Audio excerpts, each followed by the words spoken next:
Do you like LGBT or not? You are vying for vice. You are vying for running mate. Do you like LGBT or not? Say it. Let's hear you on record. Education Minister, you want a woman to be president. Possibly you be the vice president. Do you want LGBT? Say it. What is your position? Declare your position, Minister of Education. Sit.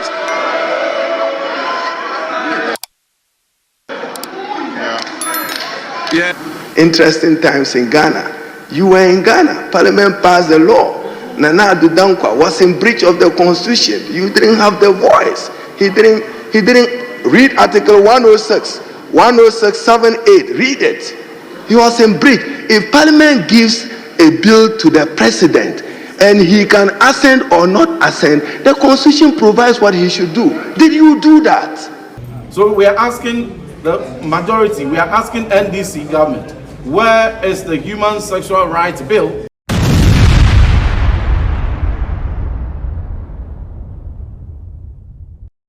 Parliament has started in Kwadiakai, so Betty Alexander Afenyo-Markin.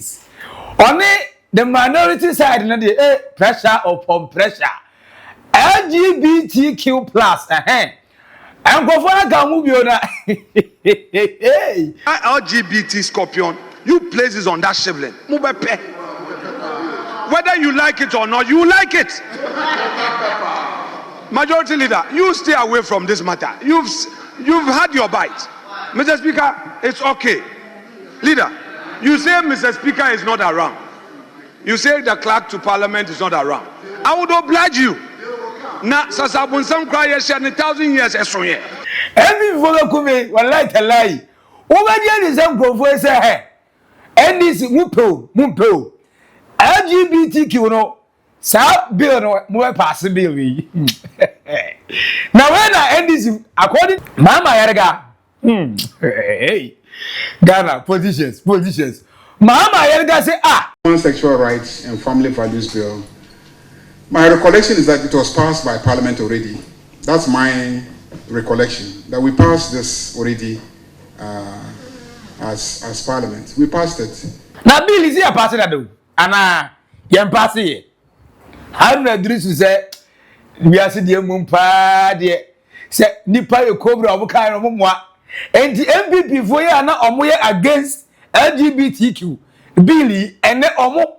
And I saw Mujina NDC for council. And the ginger giant person as alone. Nyanko Ponkwa, and no coffee. I don't know how they Iddrisu. As well as our country, and LGBTQ plus our Parliament. I appreciate. I penya. Just say, Emo I heat what? Hit ba eja tuntu eja sese eja go call for minority any majority side ni na no LGBTQ ehun tokwa. After coming back to Parliament, you know, and the quarter started that 87 anyway it is. Micro minority, any majority in Taquano, and easy. Why a naked truth? Our old Boga trends. Making sure I say all the comments, you know, able to comment section. I say, we are subscribe, like it. Neshemunia, Mami, Grim Boko. Be a puno on me, would have a member. LGBTQ, according to minority leader in Parliament, Alexander Afenyo-Markin, or see who ni pamboni for what you say, eche omo from NDC for damn is Papa Abotre or Sabotre. Or see whether you like it or not, you pass the anti-LGBTQ bill. There was nothing administratively in error. I dare say for the records. You force LGBT on the throat of the Akufo-Addo government. Today, you don't want LGBT. You would want it. Mumbe pepa. You use it to win election. Now, when your stakeholders, the international community is warning you, you want to run away. Run to where? You now see governance. You are in the kitchen, you see the heat. I was there. We will plead with you. Let's manage this situation. You say no. Remember that hot afternoon? Agboja, as a chief whip. You remember that hot afternoon? When you suffocated me with third reading. You are laughing. Mr. Speaker, this bill. What is the meaning of what you said? Mr. Speaker.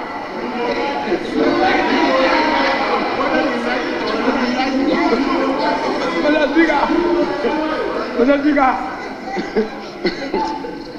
Sometimes when I look at majority leader, it's not easy. Mr. Speaker, what I'm trying to tell them is that, you see, when they were in opposition, they forced this bill on us. Even when it was in court, they say the bill must be signed into law. We heard President Mahama, His Excellency. He said, oh, the bill, he's seen it, but he's referring it to the Attorney General. That was January. And then there would be, they will look at the very clauses, the aspect of criminalizing it and bringing a conviction and sentencing where the person must suffer a jail term. The very thing that you wanted it, he said, oh, they have to look at it and change it. Where a minority leader, Sanahene and I can say, also on Jazz said, Tamana MPP Tiase, or Mutia Kunyasu or Mui. No, Muda should take a Bembo Mubu Ghana, my come, be correct. Now, I'm going to Ghana for say LGBTQ, some George and then Crow for her, or Mobati, and a Chinchina Triumph Passy. Baby, a Ghana call me no do, and yet I will vision a good Sula. One is wrong, a crack, or maybe it is a go passing racing creme. I guess remember say, yea, Ghana mum the enya crowd. And you learn now, they go into IGBTQ, one parcel. Ha! Afenyo-Markin the Indian and other Billian and Ayariga. Not as a bushel bomb quantity. And it is a month for a month for two. No one say more. I dare you say a course more HIV/AIDS. And then S record the Ghana. Yes, I'm Ketwa. HIV/AIDS record the book and and yes, I'm Ketwa. Nina no must say LGBTQ gay for you. Almost a mudi papa because Saba to bear man nano. Hardly without cats say Obenya HIV/AIDS. Nema no say gay for the any my day or misu dildos ne hunkonya bani vibrators ne sex toys aba. Say see I know when you close see na say modifra na HIV/AIDS na answer but na mfa your parliamentarians no especially omo and my minority and first on majority no na mfa omo because they need loan mu kwaje kura na mu wa chedi ene say mu de be Ghana hu mu kwa chedi o say anu ntia o say na one reason why no mu ka chedi this for no more parliament say oh mu ntwan so mu nto mo bo ase wo de mu ma election no ko na wie here because economy ne be edu ne nya kura. But that time and NDC for na no be minority for say lie yen twen yen tintum ye be pass am na be mra afa de mu ba power de am say yema LGBTQ na say mapona say how why what do you mean by that and yeah dey be possible omo minority side no omo ready say kwan bia so LGBTQ+ fadi aka ho nyina aka ho omo pass amana be mra sa family law no it will happen. Mr. Speaker, the bill was suffocating government at the time. We were in difficult situation. We pleaded with our colleagues that please, let's manage this situation. They said no. Today, you are in government. You realize that you don't need LGBT. You see, this is like a scorpion sitting on a shivling. That scorpion, you place it on that shivling. That scorpion, that LGBT scorpion, you place it on that shivling.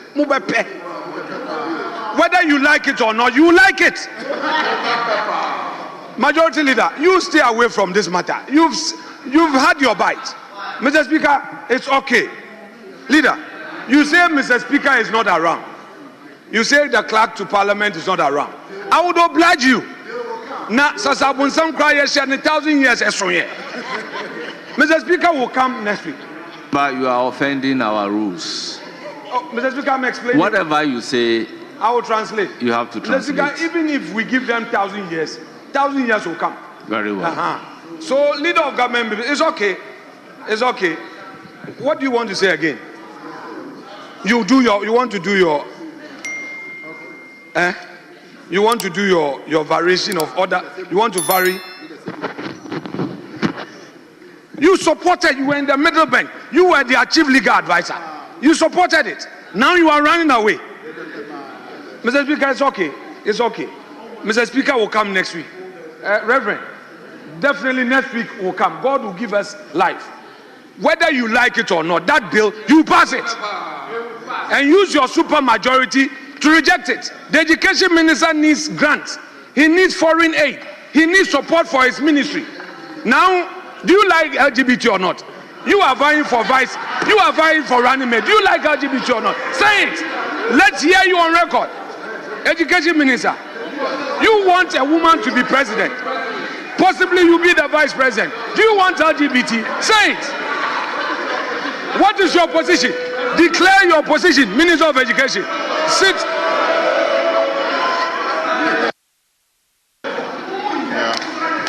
Yeah. Education Minister, former minority leader in Parliament. Abrana Saloyi, Yegusu Ayakunta kwa na minority leader. Ansa na obeja baton no enema the finance minister. Na oye cancel at forcing. Obe take over as a minority leader. Papa Haruna Iddrisu, edukra bubodi say John Mahama 4 years in the one of the people that probably can contest on the ticket of the NDC. Ebetima Haruna Iddrisu. So far, according to Global Analytical Info, any info ne ba na say hey, na Haruna Iddrisu kura na ase edukatia konso na say easy. It didn't say chance no ebu da ho. Kwanda so da papa ne say Parliament boni bre mu bre ni na MPP for mu ka ho bi. Ozo onti ase say mo na nu ya yi honorable Habib na wa ha. Wo Afenyo-Markin utiatia mu na wa ha. Tama na ese yem pass LGBTQ na men me mra. Ye di bill ne beto one no. How many of you the MPPs ana mo support here? I say enne. Chese modern mochi e de ama a friend say house no. Ana say the mu art innocent. Ase mo ni mu he. Afei ase the afei kura na first time. I the LGBTQ about say hey MPP for like the life mu ye cobra. De mu ye cobra papa. Ye kan se nipa nya MPP for more parliament minority. I got the head reduce it as I am. Munye. Mutrimu ya di papa. Because LGBTQ ashase e go na we ni na muni. Enti ze na mo se be introduce the same bill no parliament abba at the baraka. When I see leaders in front shouting, that's not for leaders to do. If you are a good leader, you must have those who will do that for you. I saw them a while talk about LGBTQ and the Honorable Habib. Interesting times in Ghana. You were in Ghana. Parliament passed the law. Nana Addo Dankwa was in breach of the constitution. You didn't have the voice. He didn't read Article 106.78. Read it. He was in breach. If Parliament gives a bill to the president and he can assent or not assent, the constitution provides what he should do. Did you do that? Then you allow it to lapse. Then today we are discussing the same matter. I heard the leader talk about there was no administrative error, but there was a constitutional error. The constitution is elaborate. What do you do? It's not to say that President Akufo-Addo can't disagree with Parliament, but if he disagrees, convey it back to Parliament that I disagree with you and this is my reasoning. I will not do it because of this reason. We should pass it. Or I simply would have ended by saying, why didn't you pass it? By it to be passed. Thank you. Now, saying that my Parliament acquire your quinzo. All because yes, parliamentarians in phone be including Sam Nate George, the communication minister, only Reverend Ntim Fordjour. Just I so don't go the one and him ground come to the congregation. Or move off. Now when no more push ya no must go. Now ye Sam George you did DSTV home come on go say papa na o LGBTQ na first no front runner Una we sponsor, una na udi anim kese pa ehun BBC interview, ehun Al Jazeera interview, ehun CNN interview. We interview we are say baby he na because of LGBTQ. But uba power we as a chairman. Why last when you cook anom e way you ready to the table manners. On kabio LGBTQ na say ama AC ba Ghana. Enti constituency umo mewu. Enti wo fight for mo a friend saying a life no enu ewe e ba na say no so. Monto mbo as parliament or recess. Say parliament is aba baka e betena sia oh. Monkai say for the first day na omo de sa a friend say bill no be sa ko back. Now I remember severally questions bi na cause na mo say na say dey ye pass into a bill. My president and another Dan Kwakufo sent one senti Anna miraculously a journalist and a lawyer Papa Afenyo-Markin the last guy from City TV and City FM or man Nikoto so no say the demi the way you want one LGBTQ medical Ghana court say ade na mo be se muti amon for ho odi sa obi na anya ne yanko bema ana oso ono no beye pompolompom awo mpam a efam ho ben oba bi na agohia ba na oso ono de ongodo bema efam ho ben munya na ngofo ani omodo na munya na munya freedom and rights na muya infringe upon their rights ana omo de court omo de go pie mu court no hey ma mi get to daraba sekitoko no chief justice Ntim Fordjour no ampa no the judge say mo betena na mu media say mi say fast connection in levi case unya niu o say mfa ho mun kama ntum ye we dey say agodi ase na ma chese echi the last guy asem no court there enya ade na nado Dan Kwakufo ado ebetuma san am na ye wa na so twe letter bas oh asem na de mo de bre me se me pass ma me mra no unfortunately obi dey court enti court no de akoni no ye ntimi pass na me mra because na me ebu court na nimtia te mo ntwentwe mo relax court ndi ase no ye minim sene ana omi dis asem na mo na friwa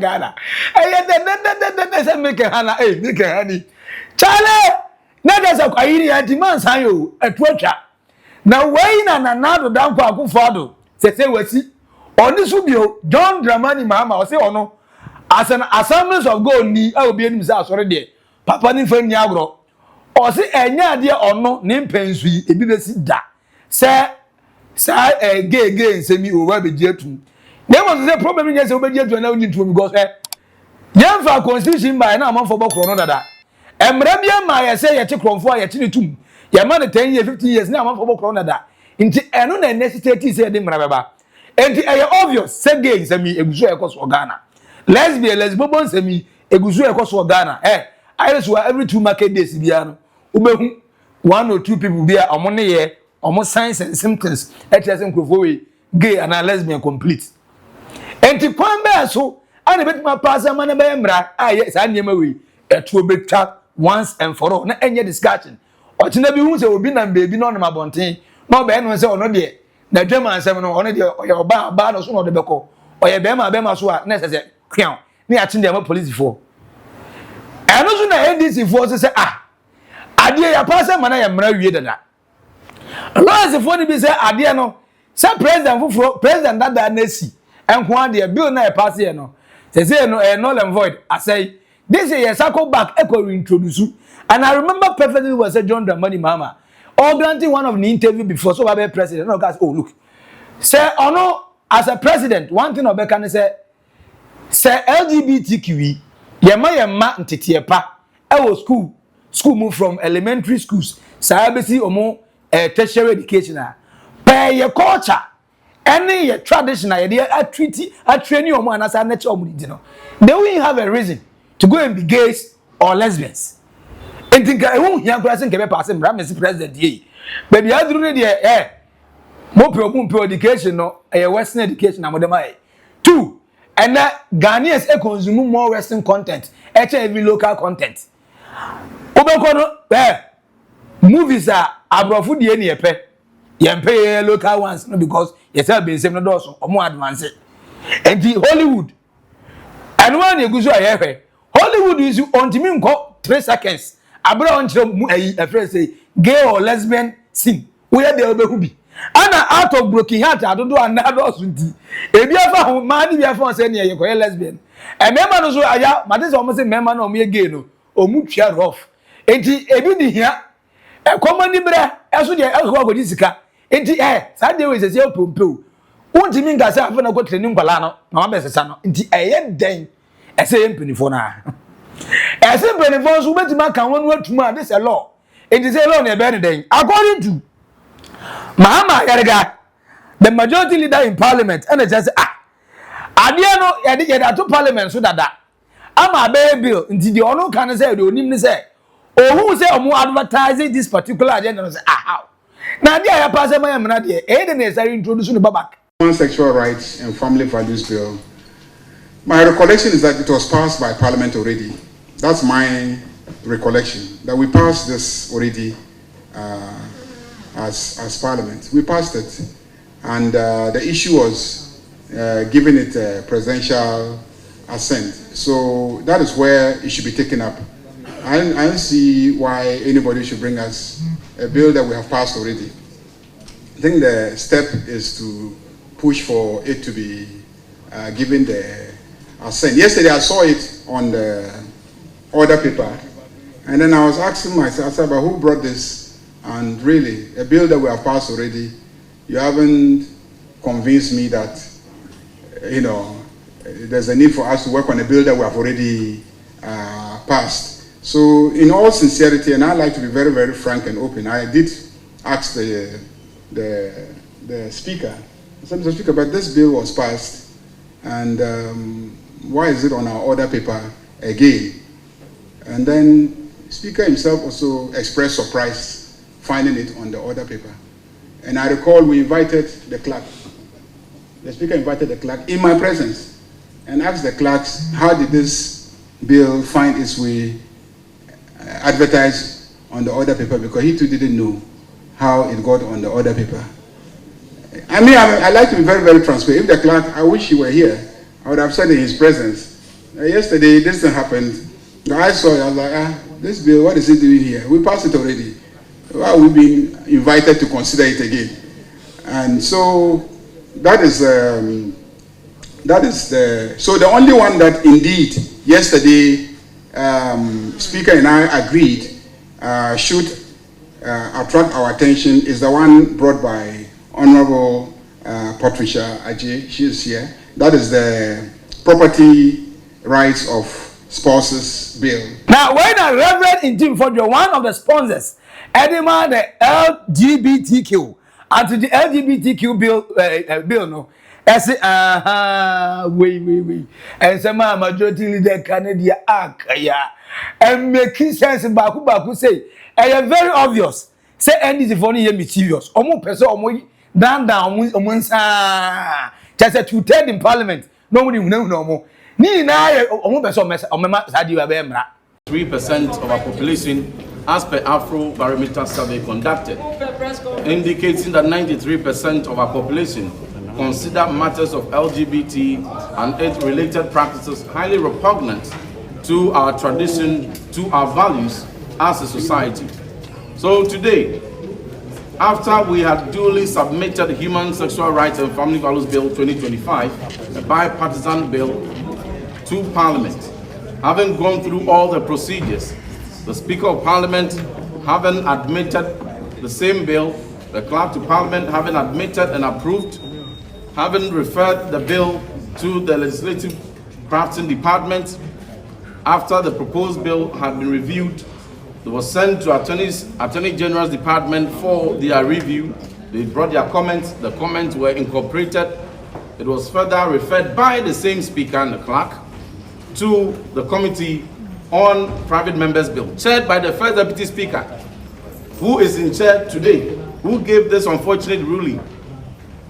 We appeared as members before the Private Members' Bill Committee, chaired by the First Deputy Speaker, who did not raise any reservation whatsoever, for which the eligibility of this Private Members' Bill was not in doubt. Subsequent to that, recommendation was ferried by the Chairman of the Private Members' Bill Committee, First Deputy Speaker, to the Speaker of Parliament. Right Honorable Speaker duly approved those recommendations accepted and directed through the Clerk of Parliament that the Human Sexual Rights and Family Values Bill 2025 be gazetted. All these took place before we went on recess. Indeed, Parliament, through the appropriate channels, submitted the bill for gazetting.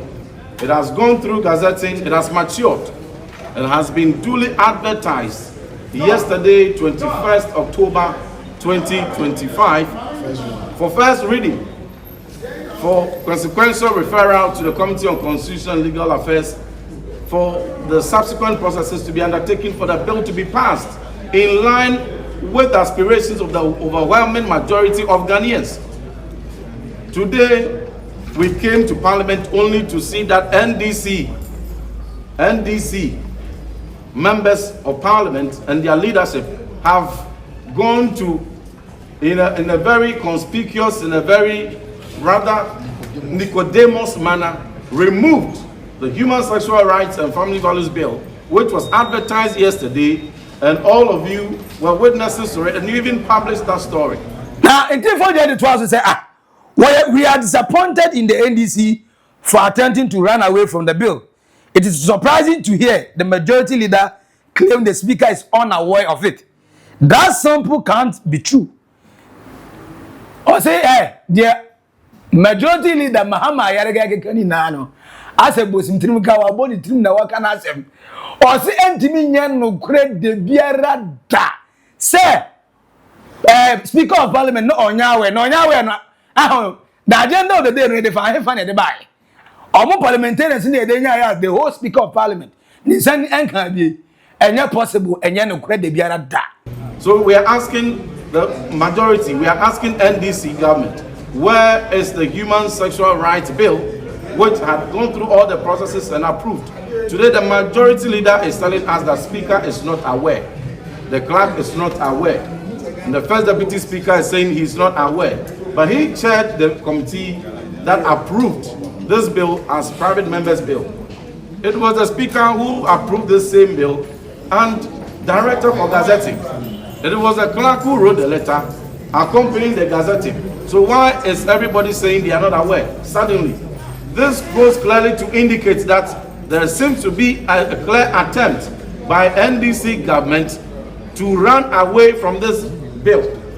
And we're asking the question, why are they running away from this bill? A bill that they thought was important yesterday must be important today. Even more so, recent developments have heightened the discomfort of Ghanaians. At the time when we began this bill in 2021, we never had two South African gay couples coming to Independence Square to openly kiss and declare themselves gay couple and declaring independence and freedom, calling out every practitioner of LGBT to show up.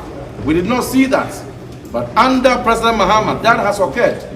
So we are demanding that that bill must be reintroduced today.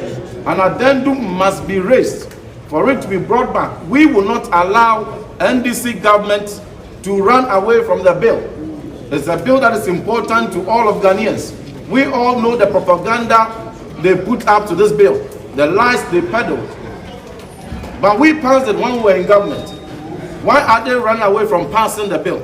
We are demanding that the Human Sexual Rights and Family Values Bill be passed now. Be passed now. And not deferred to any other time.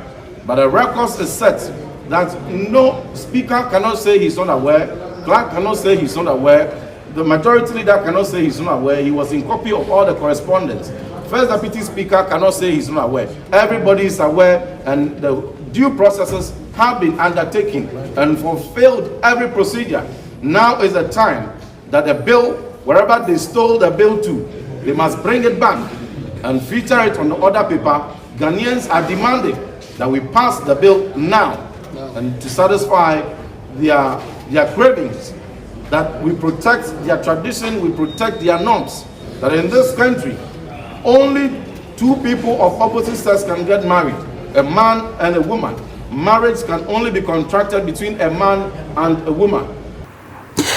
Now, when a majority leader in Parliament, Mahama Ayariga said no, one make allegation their family hold ya ma answer question no ebia first time na me kan na ask them to sue them no want this time I don't be was ho Reverend Ntim Fordjour clear what be was am be or say the bill was removed because Parliament has already passed it. Speaker agrees. According to Mahama Ayariga, I'll say bill no. Ono catching Speaker of Parliament no clerk in the bar no mudi go no so.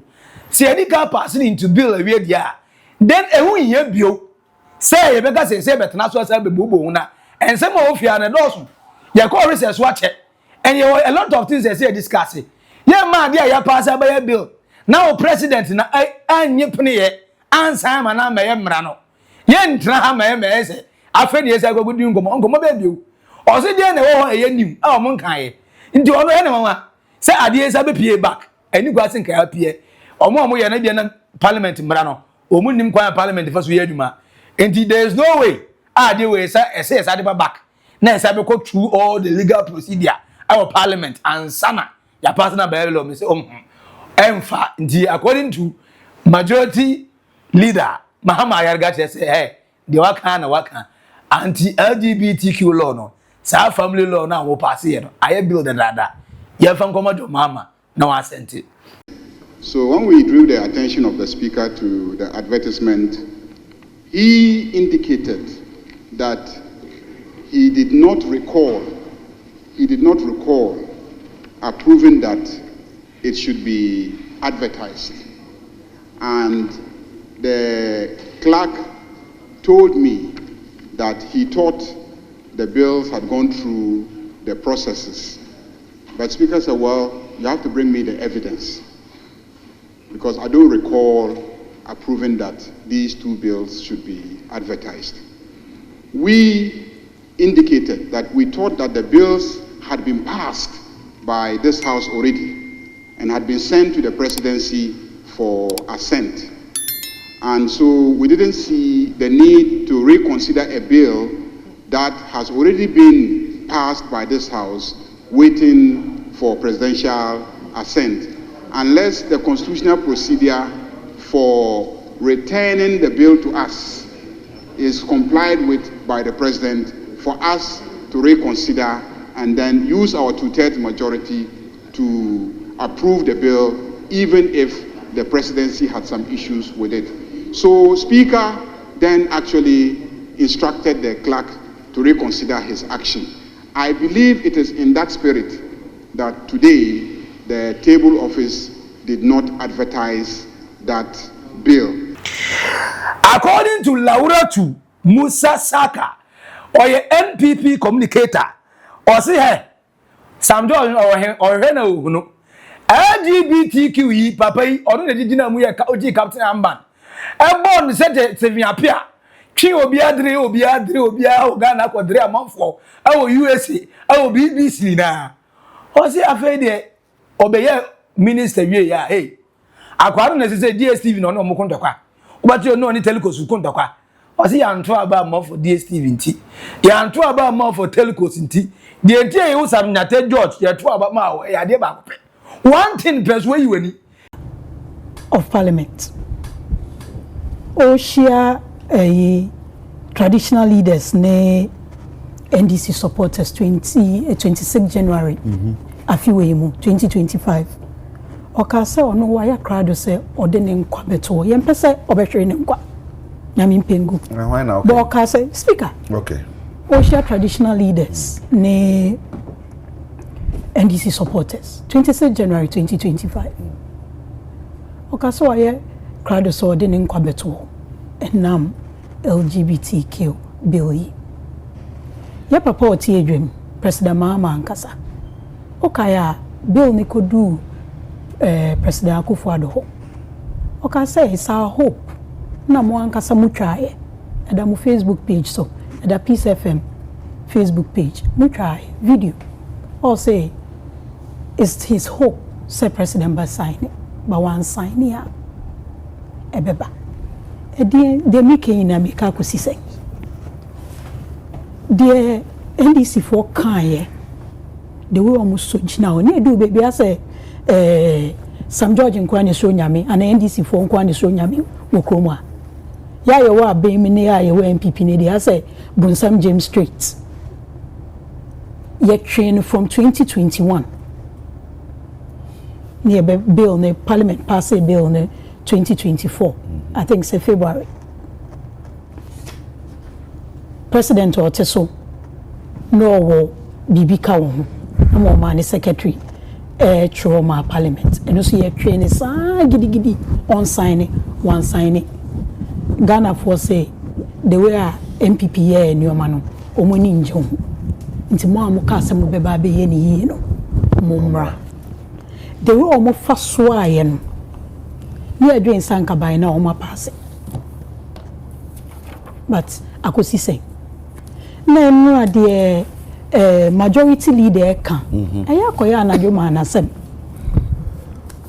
mo say bill yi I spy with 8 parliaments bills are uncle true nyina ya sent it to nyina expire nti en ono ka say bill na ya pass dada no eno so ye efri because January March na sponsors of the bill no omdi two nti andro na say first reading nti se omo ka chere say eyo omo wan say ewo order paper ni mu no the omo majority ni be yan because you may hear omo including even holidays omo tena ho ahyehye legislation say here omo nti na say omo boapayo na no omo akuri asimu say yan pass bill na ana say enya ade omo ni je ho and questions yes ebisa no because consistency is key and yes o ba beji ade aso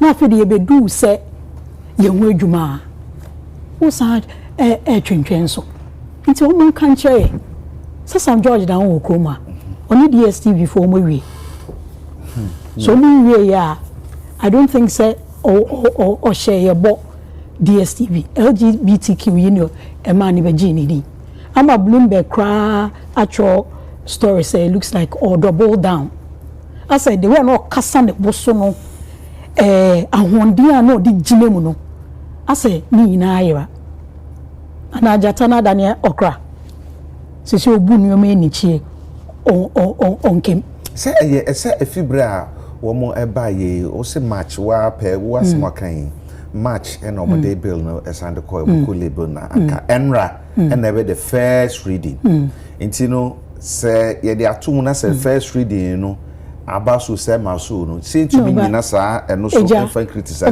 o man ka say first reading no emaso o say ya pass bill dey we o mo anso na ka say bill no ya I expire with it no nyame so ncha dey speaker ansesa speaker o ka so aye ready so odi ne nkwabeto to so ama adiwe akọ ade hia o de say o hia o ye ana nti hia o mu biem enya ade e begu Ghana biem omumu yenti ase because untimi